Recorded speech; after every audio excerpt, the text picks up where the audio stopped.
goodness for government. It gives us rule of law that keeps the peace, makes sure no one physically attacks you or steals your property. America needs that. But today, our government does much more than that. Government today runs trains, subways, schools, parks, public housing, welfare, Medicare, Social Security, war on drugs. It provides water, sewer systems, snow removal, trash collection, ambulances. It subsidizes students, farmers, Indians, researchers, volunteers, small businessmen, rich businessmen, and performance artists. I'm sorry, America! It inspects fruit, pickles, mattresses, toys, cars, garage doors, and barbecue grills.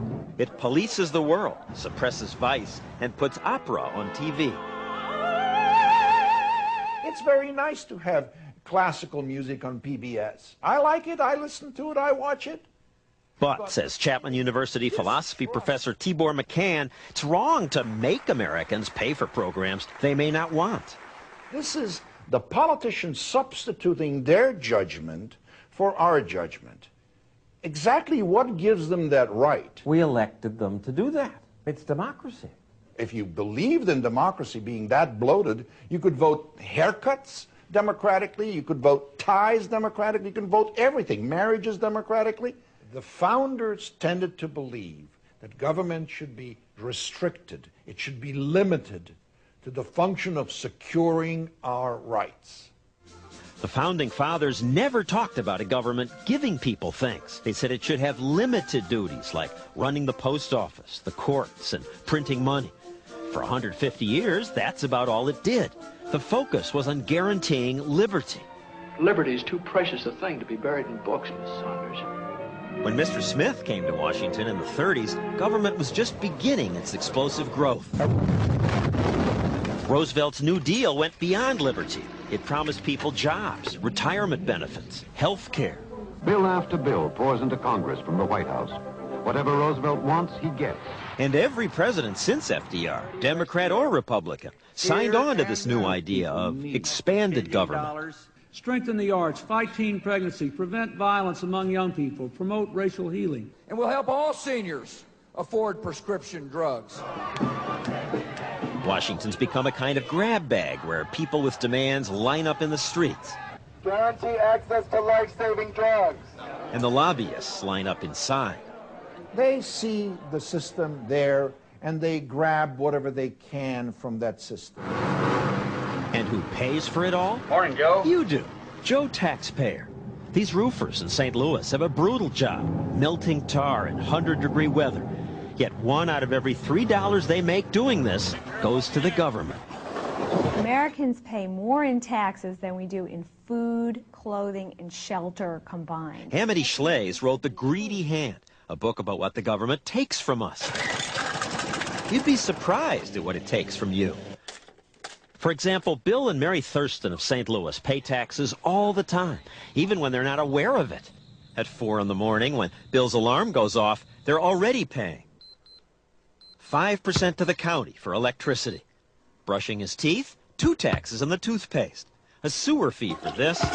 And when he takes a shower... There's water tax. Money goes down that drain, too.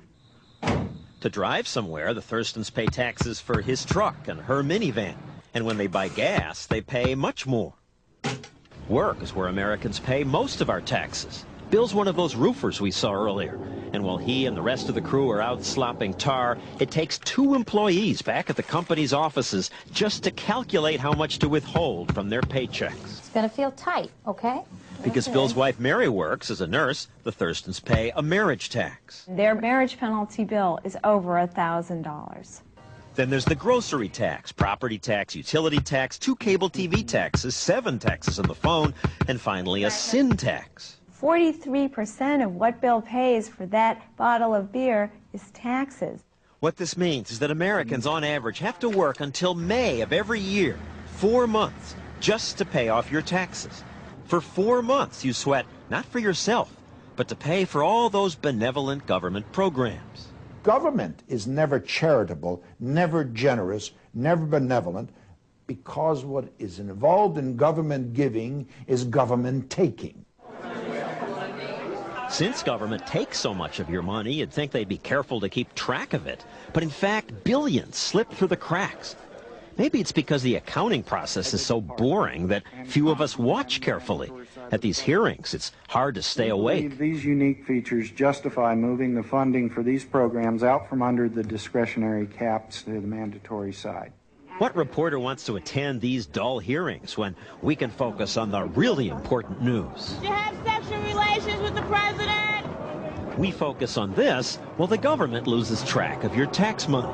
Mr. Lynn, can I ask you about this money? We're doing a hearing today. At this hearing, they're about to discuss a little problem at the Pentagon. Somehow, billions of your tax dollars are unaccounted for. They may have it, they just don't know where it is. David Walker heads the GAO, the part of the government that's supposed to keep track of taxpayers' money. How can you not find billions of dollars? If you saw how many systems that the Department of Defense had with the lines of code, you would know the answer to that question. It is mind-boggling. Walker says the Pentagon has spent billions on things they can't find. If they have it, but they don't know that they have it, they may buy it again. The Pentagon has acknowledged discrepancies in accounting for more than $2 trillion. What if a private company kept its books that way?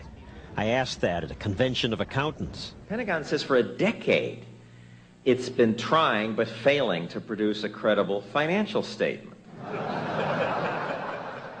What would happen to your clients if they did that? You wouldn't last very long in the business. The SEC would shut them down as a public organization. The company could go bankrupt, the investors would be all over them. No private company could get away with this. But we're not a private company. There you have it. Government doesn't have to follow the same rules you have to follow. It just keeps spending and misplacing money, and you pay for it.